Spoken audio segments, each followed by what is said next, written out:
Hola, te saludo y bueno, invitándote como siempre lo hacemos habitualmente, a abrir el folleto de Escuela Sabática y bueno, encontrarnos con el día de hoy, miércoles 4 de agosto, bajo otro tema interesante, ¿no?, que el autor presenta. Allí se nos dice: la ley despierta la necesidad. Y él coloca allí como versículo inicial, como apertura de este tema, Romanos capítulo 5, verso 3 y verso 14. Leo uno de ellos diciendo lo siguiente, dice: pues antes de la ley había pecado en el mundo, pero donde no hay ley no se inculpa de pecado. Y el siguiente versículo menciona justamente diciéndole que dice: reinó la muerte desde Adán hasta Moisés. Por eso el título allí: la ley despierta la necesidad. Y 3 puntos, comúnmente como hacemos para recordar de este tema, para resaltar. Primeramente el autor nos quiere hacer entender, ¿cierto?, que la muerte reinó, que la muerte está presente desde Adán hasta Moisés.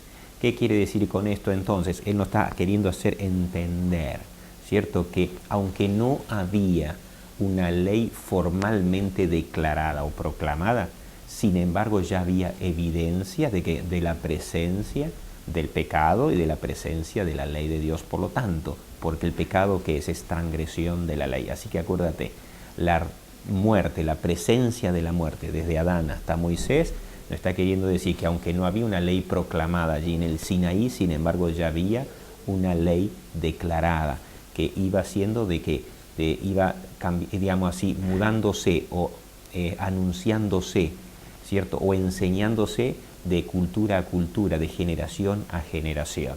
Por otro lado, entonces, la ley, el segundo aspecto, dice la ley vigente antes de la proclamación del Sinaí. Es otra razón. Dice, ¿por qué la ley despierta la necesidad? Por un lado, la muerte, resultante de la transgresión de la ley. La muerte resultante, como habla así Romanos capítulo 6, verso 23, la paga del pecado, que es muerte, siempre reinó. Y entonces la ley estaba vigente desde antes del Sinaí. Eso es lo que quiere decirnos, y presenta el autor, dice: antes del Sinaí la gente moría, la muerte pasó a todos, como la evidencia de que la ley existía. No quiere decir entonces que es una ley solamente dada para judíos o para ciertas personas, sino la ley ya estaba establecida y era para ¿quién? Era para todos. El mismo Adán, la misma Eva, ellos sabían de la ley de Dios. Ellos sabían, ¿cierto?, que el resultado de la desobediencia los llevaba a la muerte. Y entonces, por último, el autor presenta algo como la solución a este problema. La ley despierta la necesidad. Y entonces presenta allí más específica la aclaración o la declaración o la explicación de la ley, más pecado. ¿Qué quiere decirnos esto con el autor?